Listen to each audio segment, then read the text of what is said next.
Yo, what's up? I just watched the 2011 The Adventures of Tintin movie. It's directed by Steven Spielberg.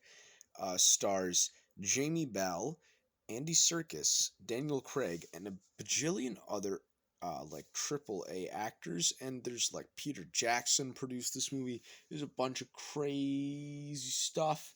Like there's like everyone who made this movie is the most talented man or woman on or any being on the planet Earth. And for those of you that aren't me and didn't grow up in Quebec, Tintin is a series of graphic novels by Belgian uh, graphic novelist Hergé. Is how you say it, okay? If you speak French, that's what it is Hergé. Um, and they follow this guy. He's Tintin. He's like a young, spry Indiana Jones, which is a lot of reason why this movie was made by Spielberg. He's a journalist. He goes on all these crazy adventures. And the plot of this movie is an adaptation of kind of three of the books put together. Where there's the captain who's his kind of sidekick. He's this like drunk sea captain. His name's Capitaine Haddock. I say all the French names because I always read it in French. Um, and they have to go find this treasure. Then there's another guy trying to get it, and it's a movie. Um, Quebec is the second largest. The Canadian province of Quebec, where I live, is the second largest French speaking population in the world outside of Paris. I'm pretty sure. Anyways, I know Montreal, which is where I live. Montreal is the second largest French city outside of Paris. Anyways, Quebec is the only place outside of Belgium and France where Tintin exists. So if you're in the States, you've probably never grown up with these graphic novels, but I have. I used to read them a lot as a kid in like grades 2 and 3, maybe 4, mostly grades 2 and 3, which is really what they're targeted at. Um, and they were really fun. There's a bunch of them. I think I own a few of them. They're probably a lot of them are probably horribly racist now because they're old. I don't know what years they're from, but like the sort of later mid 1900s. And they were really fun, and they don't translate to a movie at all.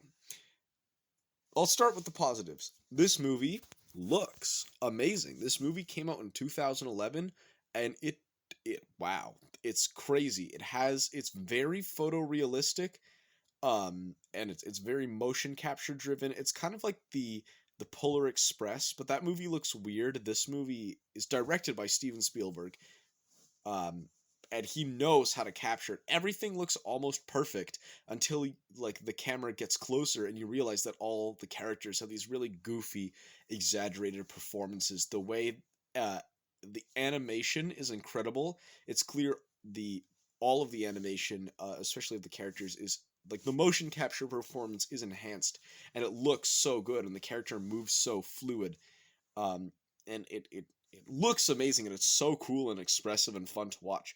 The direction of this movie is amazing. The way Steven Spielberg really takes advantage of the fact that it's animation and you can move the camera anywhere shows, right? Like the way the camera moves is very Spielberg-esque, but it's like on roids, where it's always moving around, always showing you different information and giving you new things. Um, and it always it's very kind of circular and ballet like the way it kind of zips around the set, um and you always see what you want. The performances of this movie are amazing. It's all these crazy actors, Jamie Bell and Craig and blah, blah, blah, blah, and they do a great job. All these characters are really magnetic. Another part about the character design is of the visuals of this movie is the character design is great. They all look so cool and funny, and the performances are great, and that kind of ties together. The soundtrack is very good. It's John Williams. I'm not like a massive John Williams fan, but he is John Williams, and he does a great job in this. Um, and what sucks about this movie is the story. There is no story. So the Tintin comics are like they're like pulp. They're like pulpy comics, sort of, in the sense that Tintin, like, none of the characters in this movie have flaws. None of them have things they actually personally want. None of them have attributes besides Tintin is young and resourceful. And the Capitaine Haddock, he's drunk and funny. And the bad guy is mean. And the Thompson and Thompson detectives are funny. Like, that's it. There's and that's where this movie suffers. Is it's effectively it's Three Stooges. It's Three Stooges. The characters, they want to solve the mystery because it's interesting. They don't actually face any emotional challenges. They don't change in any way. There's nothing there to change. They're very, very flat, simple characters. Um, and what the fun is in reading the comics is they're just fun and goofy, and the characters are, they look good on the page. The jokes are kind of goofy and fun, and they're really easy for like a 3-year-old to understand, um, or a third grader to understand. The sort of visual gags are fun. The sort of creative little action set pieces, when you can look at the way they're drawn on the page, are fun. But it just doesn't work in film. It's weird because,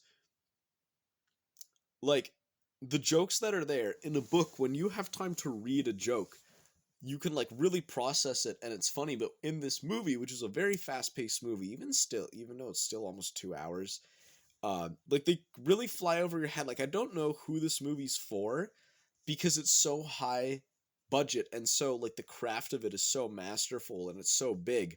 But like, the writing is like third grader writing, right? Like, it's made for someone to pick up the graphic novel, and it's made for a third grader to be able to read it in 3 days, and have a fun time and kind of giggle. But like, because of how masterfully made this film is, that part I feel like would go over the head of a third grader, just because like the jokes are delivered way faster. And what is like an entire panel in a comic book that you could look at for 10 seconds and appreciate and find funny is half a second in this movie. Like, they do a great job of translating the page to the screen, but it goes by so fast you don't really appreciate it. And, having read like all the Tintin comics as a kid, I can see like, oh, I like literally remember this frame and stuff and finding it cool, but it, like, you wouldn't notice it if you were a real person, if you hadn't read the Tintin books. Um, and just like, all these characters are just introduced, they just appear. You have no idea who they are, and if you read the Tintin books and you read like the first few where they introduce the characters, it's interesting, and then they become just like lovable, iconic characters you like. But if you're just someone who's never read the comics, you don't get that from this movie, and the characters, like, who are these people? I don't really get the jokes they're making. Um, and the challenges these characters face, like, they don't overcome the challenges. They like, the characters' main traits are that they're resourceful and funny. So there's a problem, and they say, what do I do? Oh, here's a solution. And they do it, and it looks great, and it's awesome. Like, it looks awesome. But it's so unsatisfying and ultimately really boring. Like, this movie's boring. I didn't care about anything. The movie, like, I ended up looking at my phone at it for like on my phone for a little bit, and like, if the movie just ended, like if someone just hacked it so an hour and 20 minutes in the credits just rolled, I wouldn't have noticed, because there's just no sense of actual real evolution of anything throughout the movie. um I don't know, if you have a young kid, it's fun to watch. I'm sure there's a lot you can break down. In fact, there's some stuff I noticed of like, wow, Spielberg is, really good, or the crew is really good at, directing the scene so it's fun and interesting, and really getting your eyes to look in the right place. Even though that, like, because there's nothing emotional to build on, sometimes I find the way the scenes are shot almost gets like repetitive. Like, yeah, okay, it's just showing me these same things. Anyways, you get the point. These videos are like 9.5 minutes long. If anyone actually watches all of these, like, Jesus, man, thank you. I don't think I'm that interesting, just like rambling on about these movies. But anyways, The Adventures of Tintin. I don't know. This was a huge commercial success, and people love this, but like, I don't think it holds up. We've progressed so far in how to tell a story in animation. Like, it's weak. It's like a 3 out of 10. Thank you, and bye bye. Wow, this is 10 minutes long. That's too long. Hasta.